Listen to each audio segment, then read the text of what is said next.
Hello tout le monde, j'espère que vous allez bien. Chez nous, il fait particulièrement chaud et donc j'ai un verre d'eau avec moi. Et je voudrais parler aujourd'hui d'une carte qui est ressortie à plusieurs reprises dans mes tirages personnels, mais également à l'une ou l'autre occasion dans des tirages avec des clients. Et je voudrais profiter de parler de cette carte pour également aborder deux sujets qui me semblent importants et pertinents aujourd'hui. Tout d'abord, je voudrais parler de l'importance de bien connaître le jeu que nous utilisons, mais également sa personnalité. Et ensuite, je voudrais toucher au bienfait d'une pratique spirituelle alternative, une pratique spirituelle de gauche, qui est ancrée dans un travail avec les cartes. Donc, depuis quelques jours maintenant, cette carte est ressortie à plusieurs reprises dans des tirages. Et le titre est La Chouette et le mot-clé La Tromperie. Il s'agit d'une carte qui provient du Old Ways Magic Oracle de Naomi Kornock. Et petite parenthèse, j'ai complètement transformé cet oracle, donc j'ai découpé les bords, j'ai également enlevé le nom de la carte et le mot-clé qui a été proposé au départ. J'ai créé un nouveau nom et un nouveau mot-clé et j'ai également complètement retravaillé le livret qui accompagne cet oracle. Et donc maintenant j'ai un outil qui me parle vraiment très très clairement et qui me permet de recevoir des messages qui sont très clairs. Donc, lorsque la chouette ressort dans un tirage avec cette notion de tromperie, eh bien, elle vient effectivement indiquer que nous sommes face à une personne, plusieurs personnes ou une situation qui comporte un certain degré de manipulation, de malhonnêteté. Et donc, c'est important de pouvoir être vigilant pour repérer ce schéma qui peut se jouer. Donc ça, c'est vraiment la manière de lire cette carte en restant très en surface, je vais dire. Maintenant, je voudrais parler de l'importance de bien connaître la personnalité ou la voix du tarot ou de l'oracle que vous utilisez. Donc ici, il s'agit du Old Ways Magic Oracle. Donc, un oracle qui est vraiment inscrit dans les anciennes pratiques magiques, celtiques, et dans cette connexion à la nature, au féminin sacré et au féminin sacré sombre.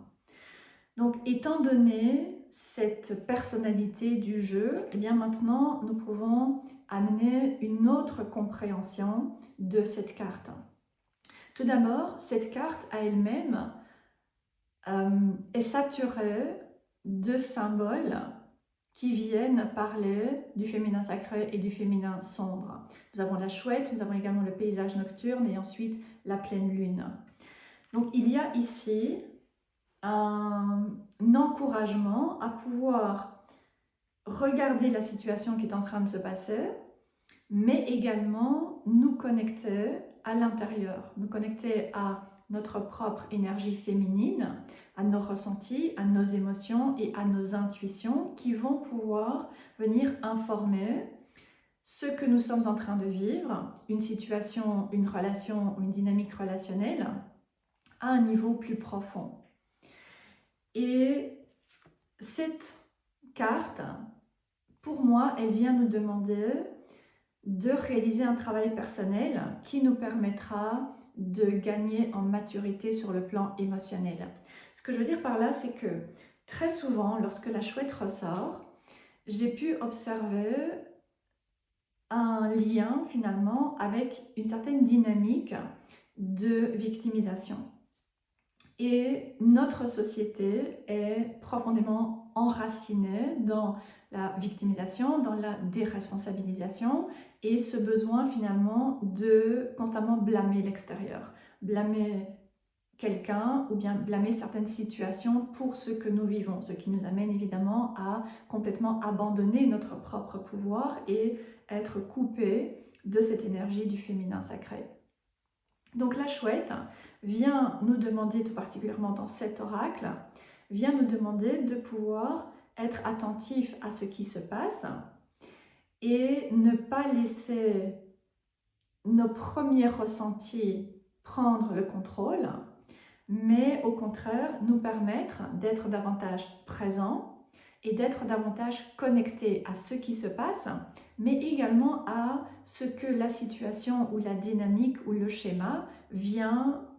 éveiller en nous. Pour commencer à percevoir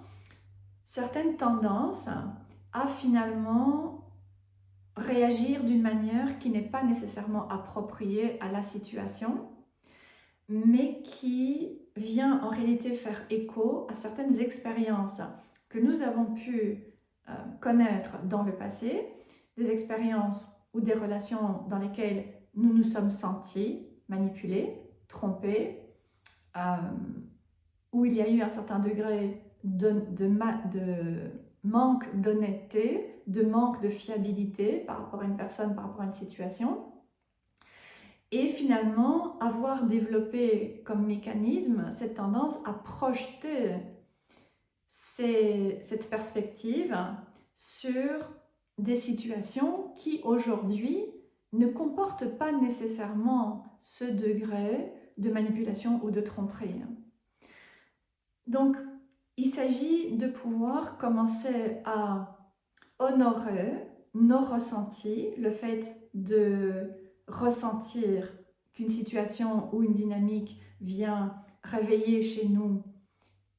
une certaine perception de manipulation ou de tromperie, mais ensuite prendre un peu de recul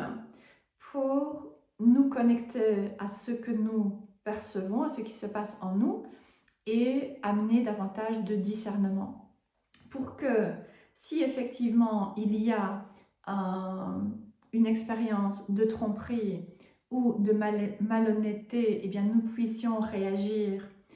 d'une manière qui est appropriée, d'une manière qui est mature sur le plan émotionnel et qui nous permet de rester dans notre propre pouvoir et de gérer ce qui est en train de se passer. Et si au contraire nous percevons que la situation en elle-même ne comporte pas nécessairement de manipulation ou de tromperie, mais qu'en fait ce sont des expériences du passé qui nous amènent à projeter cette perception, eh bien à ce moment-là nous pouvons revenir à l'intérieur et choisir d'aller travailler à ce que nous pouvons ressentir et à partir de là décider de répondre à la situation différemment, ce qui nous permettra de ne pas continuer à nourrir un schéma qui nous amène à percevoir de la tromperie ou de la manipulation, là où en fait il n'y en a pas, et à finalement rester piégé, rester enfermé dans ce schéma.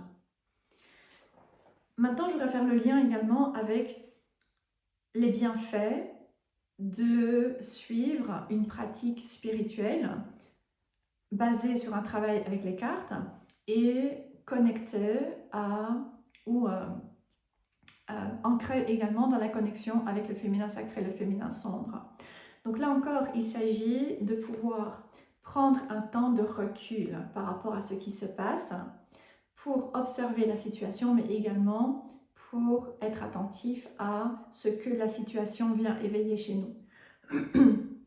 Et donc, nous pouvons choisir de travailler avec les cartes ou travailler avec une carte pour prendre un moment et peut-être écrire dans notre journal, nous permettre de dénouer la situation pour peut-être parvenir à une vision beaucoup plus objective de ce qui est en train de se passer et de cette manière nous permettre de choisir la réponse qui sera la plus appropriée plutôt que réagir à froid. Nous pouvons également aller dans la nature pour nous permettre de changer notre perception de la situation et processer certaines émotions qu'elle peut venir éveiller chez nous, ou nous pouvons simplement prendre quelques respirations et en nous connectant à notre propre énergie féminine, eh bien nous allons pouvoir revenir à une perspective qui sera beaucoup plus juste, qui sera beaucoup plus alignée avec notre vérité et qui nous permettra également de revenir dans notre pouvoir ou de rester dans notre pouvoir, plutôt que continuer à alimenter des schémas du passé qui en réalité ne nous servent plus et ne sont pas nécessairement adaptés non plus à ce qui est en train de se passer aujourd'hui. Donc, lorsque cette carte ressort, pour moi, elle vient vraiment indiquer qu'il peut y avoir certaines situations dans notre vie qui nous demandent de nous arrêter et de quelque part remettre les choses en question pour ramener davantage de discernement. Et au départ, généralement, j'associe la chouette à la notion d'intuition. Et c'est quelque chose que j'ai changé parce que après plus de 10 ans, avoir réalisé des tirages avec des clients, mais également pour moi-même, j'ai pu observer que très souvent, nous pouvons prendre certains ressentis pour de l'intuition alors que ça n'est pas nécessairement ce qui vient de notre intuition. Et donc aujourd'hui, j'associe la chouette davantage à un encouragement à nous connecter à nos guides pour pouvoir acquérir cette perspective plus élevée qui nous permettra de prendre du recul sur la situation et de voir la manière dont ce qui est en train de se jouer vient en réalité faire écho à des situations du passé pour pouvoir les travailler, pour pouvoir les remettre en question, pour pouvoir mieux les comprendre et à partir de là, décider là maintenant par rapport à ce qui est en train de se passer, de la meilleure manière de pouvoir répondre, soit de percevoir qu'en fait il n'y a pas nécessairement de manipulation et donc commencer à laisser tomber nos gardes, ou en tout cas baisser nos gardes, ou percevoir qu'il y a un certain degré de tromperie, mais pouvoir réagir d'une manière mature et qui nous permet de rester dans notre propre pouvoir. Donc voilà, j'espère que si vous vous sentez appelé à travailler davantage avec le féminin sacré ou bien avec le féminin sombre et à approfondir votre connexion avec les cartes, ces quelques réflexions pourront vous apporter des pistes pour l'intégrer dans votre pratique. Je vous remercie de m'avoir suivi et je vous dis à bientôt.